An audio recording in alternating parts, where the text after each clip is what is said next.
Today we're looking at the Sublue Vapor and the Sublue Navbow. We're comparing this into an in-depth review of the two underwater scooters. Hey, Torben here from Divein, the place where we test and review dive gear to give you all the best inside the diving world, whether that be underwater scooters, other dive gear, or of course your next diving or snorkeling destination. Today we're putting the Sublue Vapor and the Navbow head to head. One is a luxury powerhouse and the other is a flight-ready all-rounder underwater scooter. In this video, I'll go through how these two compares, what the speed of them, how long they run for, so the battery test that we've been doing. Basically, you'll know everything you need to know about the Sublue Vapor or the Navbow. So let's dive in.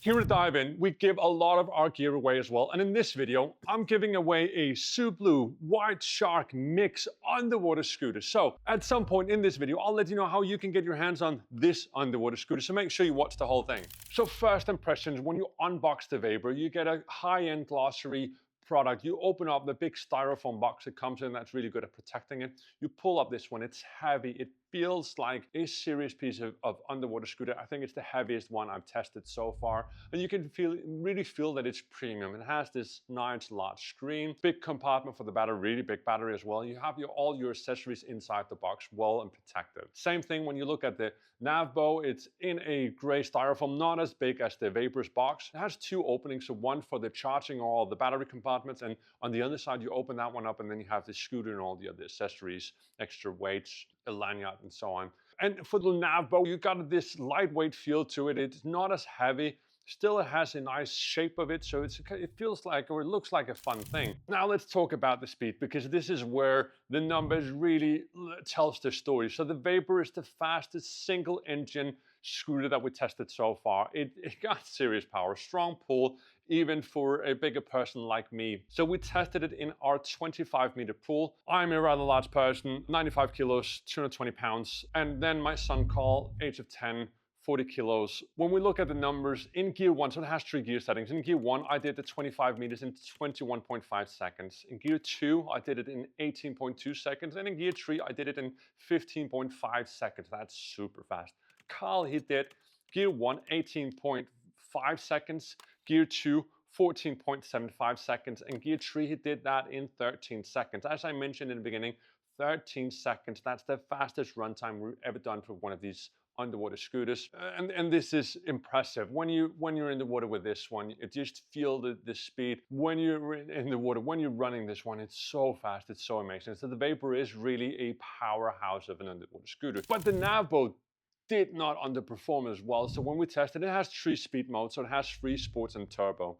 When I did the testing on the free mode, I got 29 seconds. On sports modes, I got 23 seconds. On turbo mode, I got 19 seconds. So as you can see, compared to the Vapor, it's not as fast. Carl, on the other hand, he did the free mode in 26 seconds. He did the sports mode in 20 seconds and the turbo mode in 16.1 seconds. So a lot faster. Of course, he's way smaller than I am. So while the Navbow is not as fast as the Vapor, it really holds up. If you want to look at some of the other ones as well, I will be linking up the full video up here for our underwater scooters, so you can check out some of the other ones later on. Now, in terms of this speed, this is really cranking a lot of power. The two engines for the Navbow really means you have a lot of grip or a lot of power, but how does it handle? How is it in the water? When we're talking about the Navbow, you have a dual handle. There's two thrusters on it. You need to pull both of them to accelerate, but you can also set it to a one-hand setting, which means you only need one of them. That's really good when you need to equalize. And because it's held like that, you can actually let go of one and equalize. Giving a car wouldn't be able to do that, but I can hold it in shortly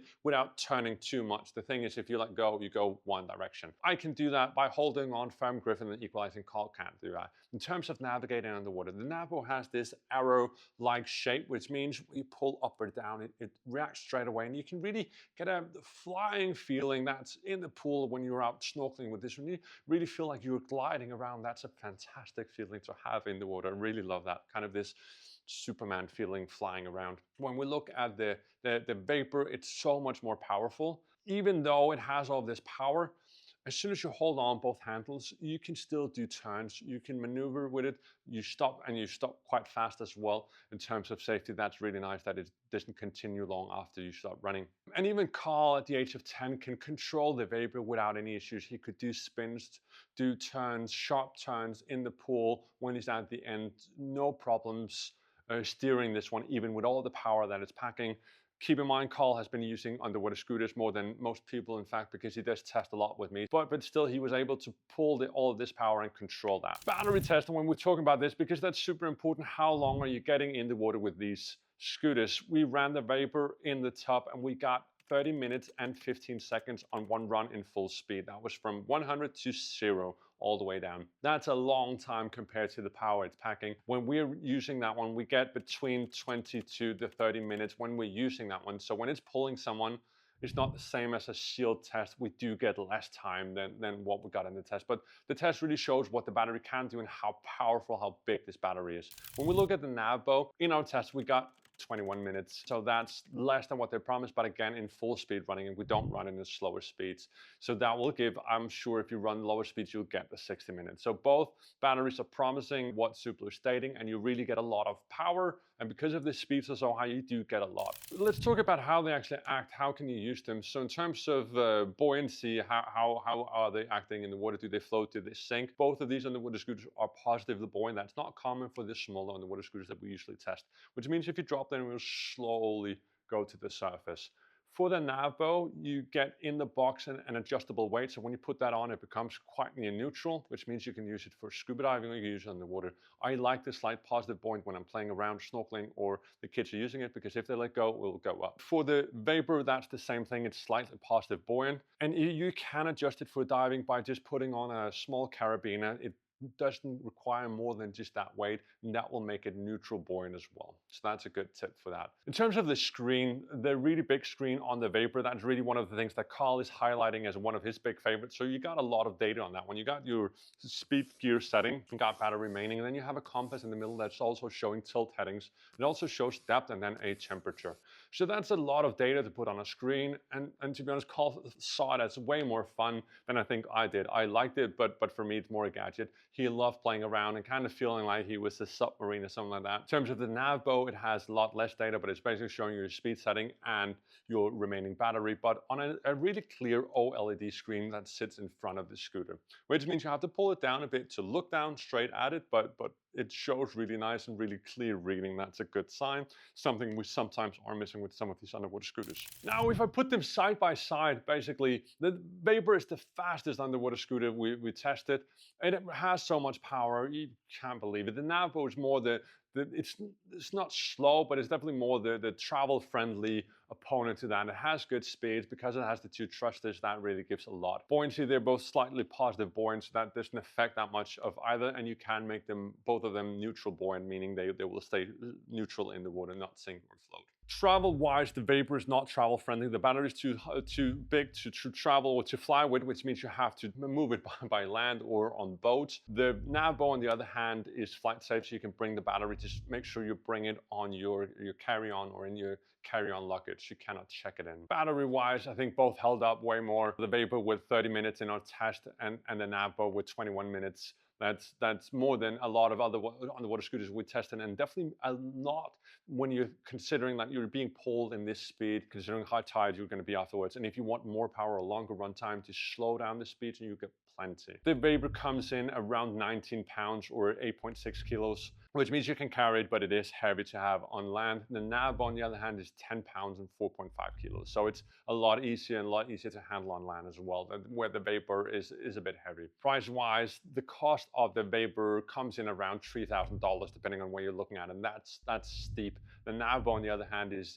priced in around $1,000 or $999. So that's definitely a price jump as well. The Vapor is by far the most expensive underwater scooter we looked at so far here at Divein. Again, I have the full video. I'll link that up, or look up on divein.com all the underwater scooters that we've been testing here, because you really get a sense of which one is fastest, which one has the features that you are needing for your needs. Now, time for White Shark Mini Mix. How can you get your hands on this beautiful underwater scooters? You have to do 3 simple things. First up, like this video, subscribe to the channel.